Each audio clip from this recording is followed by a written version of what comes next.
Good afternoon, powerful women. And all those who are here to support us. It really is such an honor to be here with all of you. Congratulations, Aquafina, Bree, Dana, Jennifer, and the legendary, incredible Shaka Khan. It's really interesting, these monitors, you like reading backwards and then you're reading forwards. I don't know, I'm just going with the narrative of what's been happening tonight. Thank you, Variety, for creating this gorgeous moment where we can all celebrate and inspire each other. Today I want to focus on the children in the room, every little girl living inside each of the amazing women here. What I just read to you, or actually what I was reciting to you, were the lyrics from my song Close My Eyes that I wrote for my album Butterfly. Shortly after it was released, I received a letter from a fan, a young girl in Germany, who shared that she had been abused by her stepfather and that Close My Eyes helped her get through the trauma. Her letter touched me because I wrote that song from a very real place. I wrote it and many other songs to work through my own trauma. I wrote that song for all the children who saw things they shouldn't see, who were forced to grow up too soon. When I was a little girl, I would go on walks alone and come up with melodies and words and sing to myself. Writing songs and singing were my escape.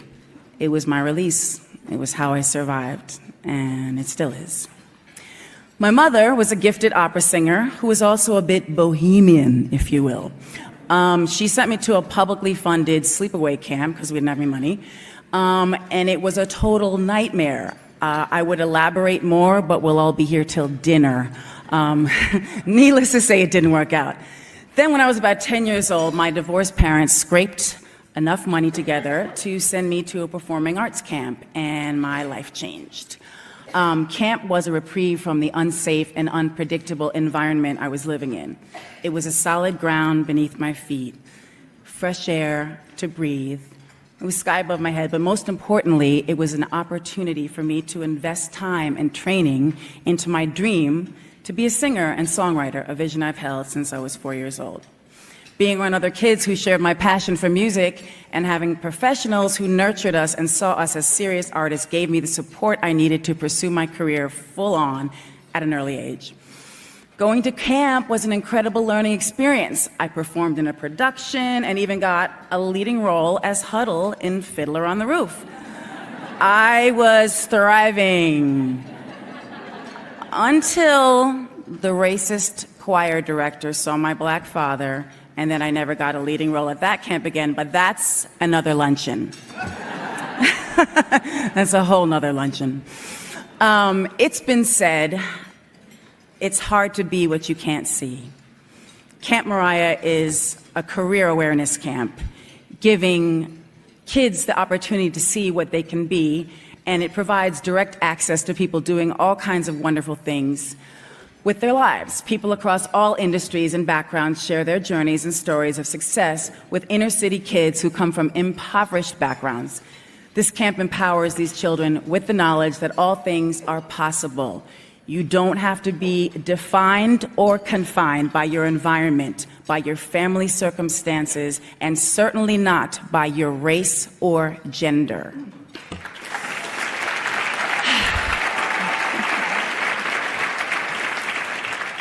Oh, God. I started this camp 25 years ago, and if you don't see what an accomplishment that is for a 2-year-old child,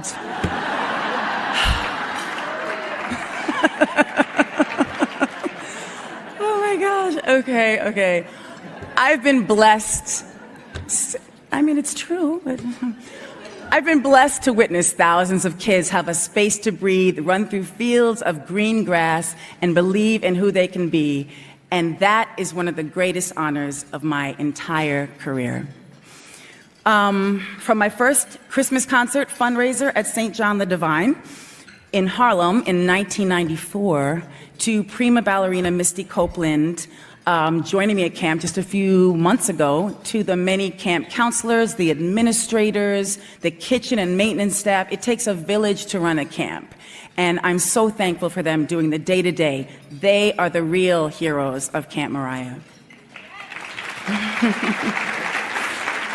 Thank you, Fresh Air Fund, for allowing me to realize these dreams, and for the powerful women who fight like warriors and champion the important work of the organization. I have to thank Fatima Shana, Jenny Morgenthau, and the late Susie Newhouse, who, she was an angel. She guided the Fresh Air Fund for many, many years. May she rest in peace. I'm grateful they have blessed not only my life, but the lives of more than 15,000 wayward children for the past 25 summers.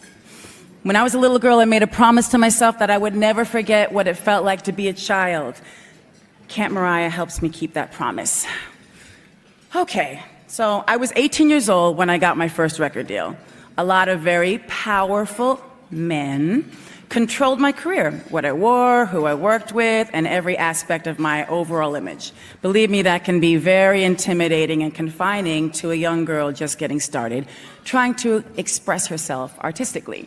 It took a lot of hard work, inner strength, and believing in myself, but slowly I gained the courage to emerge from that stifling control by a group of men. We love men, but they could never understand or embrace the essence of who I truly am. Now, as a mother of two, a boy and girl, I realize my daughter's going to have a different set of struggles than my son, and I'm doing my best to prepare her for that. So on behalf of her, Miss Monroe, Roro, as we call her, on behalf of her, I want to thank each woman in this room and all the women who have come forward with their truths, their harrowing experiences, and above all, their triumphs over the misogynistic society of corporate asses that we deal with every day.